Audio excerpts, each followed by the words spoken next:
Merry Christmas from the Misfits. This is your look at the new NECA toys, the Misfits Retro Cloth Christmas Fiend.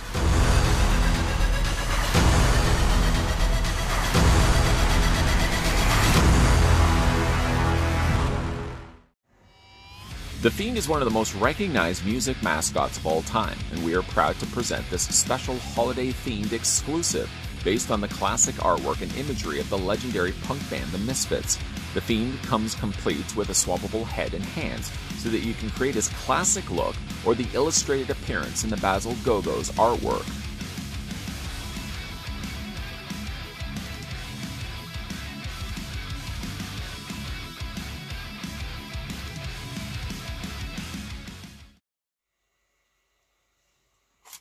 Too late for a Christmas review? Bah humbug. Before we get a closer look, though, at Holiday Fiend, the first thing we're going to want to do is figure out how tall the figure actually stands. So I'm going to take the tape measure to the very top of his head. And while I'm doing this, I'd like to thank as well the folks over at NECA Toys that provided the sample of Holiday Fiend that we're having a look at in this review. The figure stands 8 inches exactly, which translates to centimeters, at being a retro cloth figure that stands 20.5 or 20.5 centimeters tall. Let's get some comparisons going. So we'll move over Holiday Fiend, and we'll bring in a regular retro cloth released Fiend we had looked at before. Now this is black cloaked Fiend. He was also released in a red color scheme, but I thought it would be a better comparison to compare the very bright red colors of the Holiday Fiend along with just a regular darker Fiend. I do like the design of these quite a bit, and actually they do share a lot of similar aspects that we'll have a look at in a second. First things first, though, let's have a look at the accessories that come included with the figure. And after all, if he's going to be posing as Santa Claus, why don't we have a look at his gift sack? Now, I must admit, the sack is mighty empty. I guess this Fiend isn't going to be delivering any gifts anytime soon, so the bag is generally quite flat. I do dig the material that they used. It has a nice metallic kind of green, obviously dark green color going for it.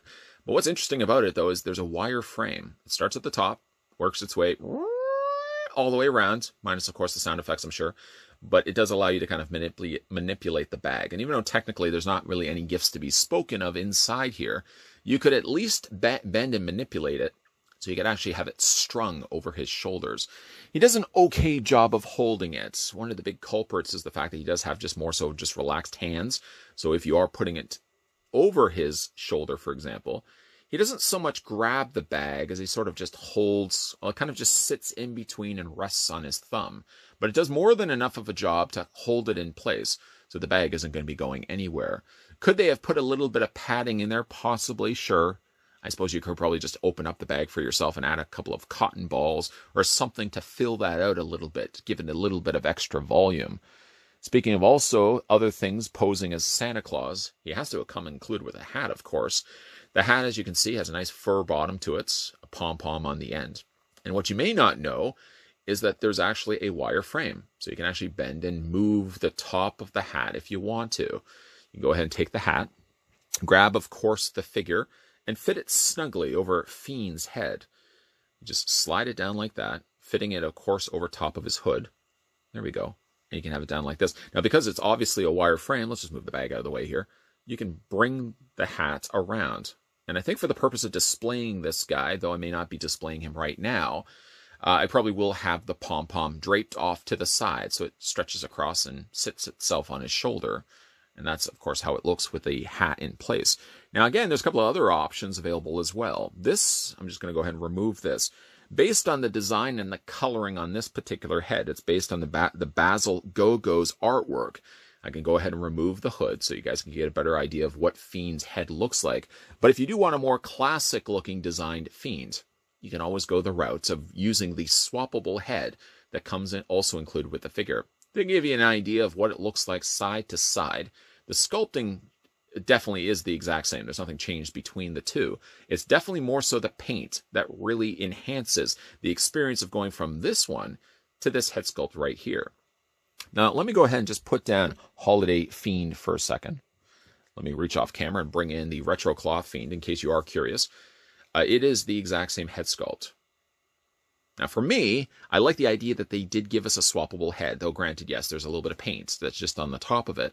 But I mean, in all honesty, the fact that we already have 2 retro cloth Fiends as it is, using this identical head portrait, I think I'd be more inclined, to continue to display the holiday version of Fiend, more so with the color scheme that you're seeing right now. The blues and the additional whites, I think really does enhance and definitely separates him looking differently than the one that we had gotten before. And again, I'll just put the 2 head sculpts side to side. You simply just remove it, obviously, by the ball joints and just replace them out. But I feel more grown attached to this design because, again, we haven't got the Fiend look like this before. I do like the fact that they've added that little bit of extra blue and the lighter colors, of course, done in that artwork style. Now, to go along with that, if you look at his hands, I'm going to go ahead and roll up the sleeve so you can see. The color scheme on his hands is identical to that of his head. So it's not just, for example, he does come with swappable hands. To give you guys an idea, if you look at the 2 hands, one hand is obviously best suited with this head portrait. It has those additional blues. It has actually a little bit of additional purple on the fingers on the ends of the 3 fingers, at least on the end of the hand. But then you can also see he comes with just a regular released hand as well. Again, it would just involve you popping this off and replacing it. The thing about it, though, is if you look at the inside of his palms, it looks like I'm holding him up.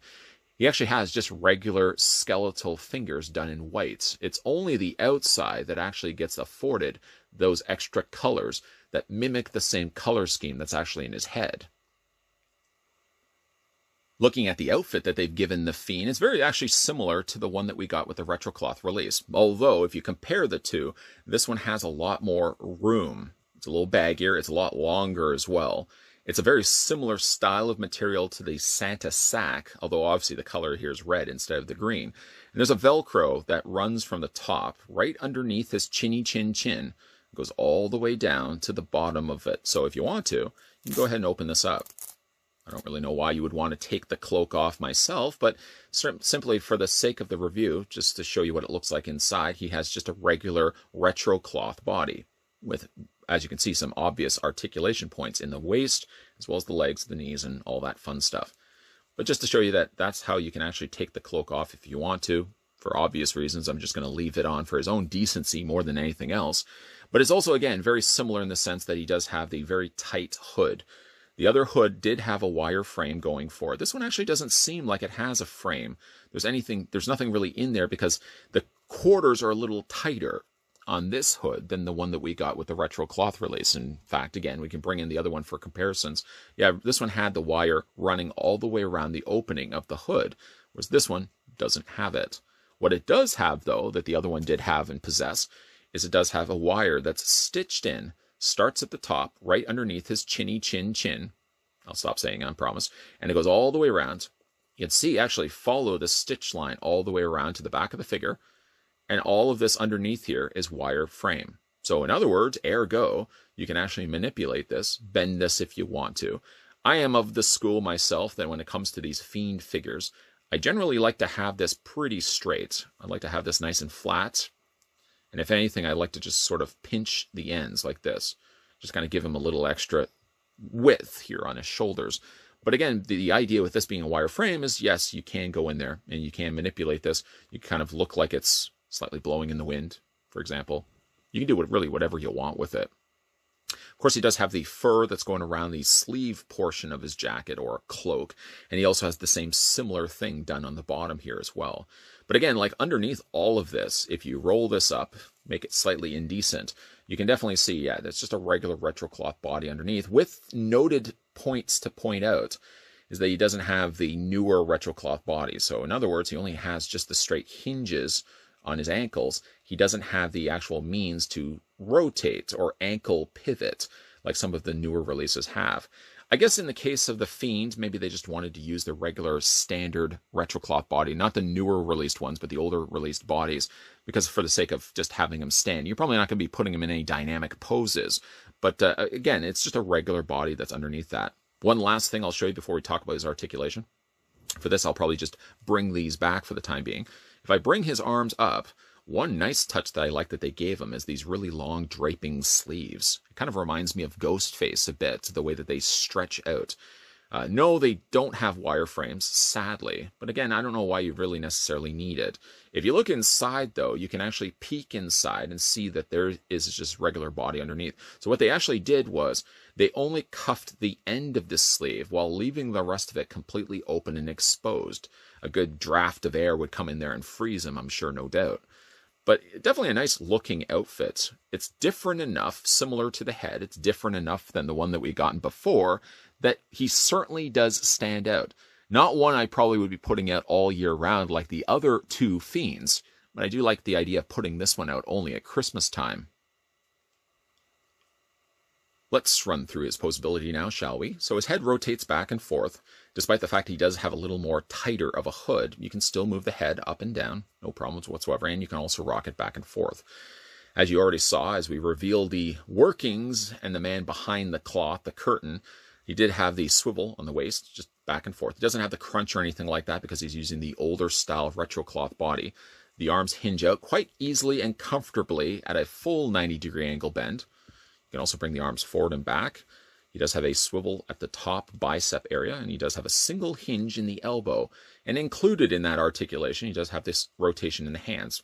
Now again, you can use either these hands if you want to continue the trend of using the color scheme on this head sculpt, or again, if you want to go more to a classic look Fiend, swap out the head, swap out the hands, and of course the articulation would be the exact same.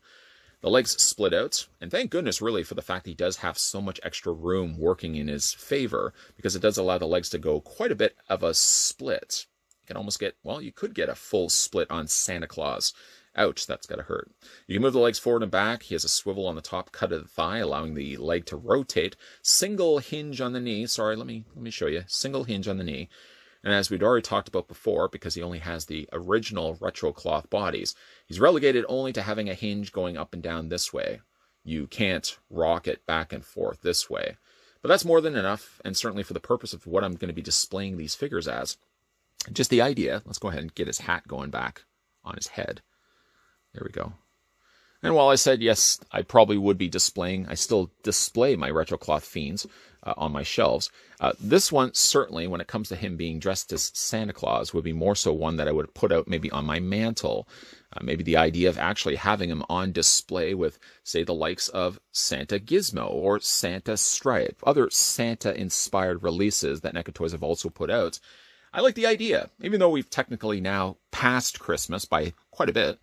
We're kind of now working around the globe again before we get back to the idea of displaying Christmas decorations. Or you could just be some weirdo that likes to display Christmas decorations all year round.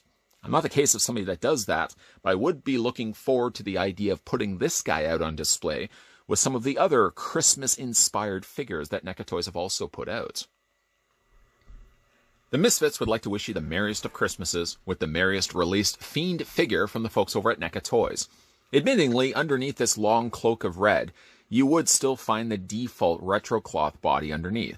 It is a bit disappointing that they didn't upgrade this guy to the territory of the new articulated retro cloth bodies. But I know as well, not everybody is going to be jumping the chance of getting a new Misfits Fiend figure. As cool as this guy looks, not everybody likes the Misfits. That being said, though, I do like the fact that not only does this guy have the look of Christmas and Santa Claus, but he does also have the swappable head portraits. You can either go the OG white face paint, or you can also go to which we've looked at all throughout the course of this review, the head portrait that's based on the Basil Gogo's artwork. And personally speaking, I like the fact that this one does have a little more extra color going for it. If you are also curious, yes, you can in fact pop the head off this one and replace it with any one of the other retro cloth Fiends that you already have in your collection. I'm not going to necessarily do that because I do like the idea of having the additional blue tint colors added to this particular head portrait and also to his hands as well. He does also come with a couple of other accessories, not looking at, of course, the alternate head portrait and the swappable hands. He does also come with a Santa sack. Not really packed to the rim with gifts necessarily. The bag literally falls a bit flat, but one good thing that works to its favor is because it does have a wire frame, you can have it actually draping and bent like I've got here in Final Looks, so it actually looks like he's just finished emptying out the gifts, probably handing around some Misfit tapes, I think, to all the good kids in the neighborhood. And of course, it's now just draping to the side of his body. This is a figure I'm not going to be displaying all year round. I'm not one of those weirdos, I feel, and nothing again wrong with people that like to display Christmas decorations all year round. It may be for you, it's not necessarily for me. So this guy, unlike the other retro cloth fiends that I have predominantly on my collection shelf, this guy will be tucked away and will make its reappearance at, of course, Christmas in 2021. That's a long way away from now. But he's going to be displayed along my Santa Gizmo, my Santa Stripe, and of course, Billy Chapman and Ricky Caldwell, a couple of other fun retro cloth Christmas-inspired figures that NECA Toys have also put out, even though technically Gizmo's not a retro cloth figure. What do you guys think of this? Let me know down below in the comment section. Are you a big fan of the Misfits? Maybe perhaps the question for this video is, what is your favorite Misfits song? Also, I'd like to thank the folks over at NECA Toys that provide the sample of the Holiday Fiend that we had a look at in this review.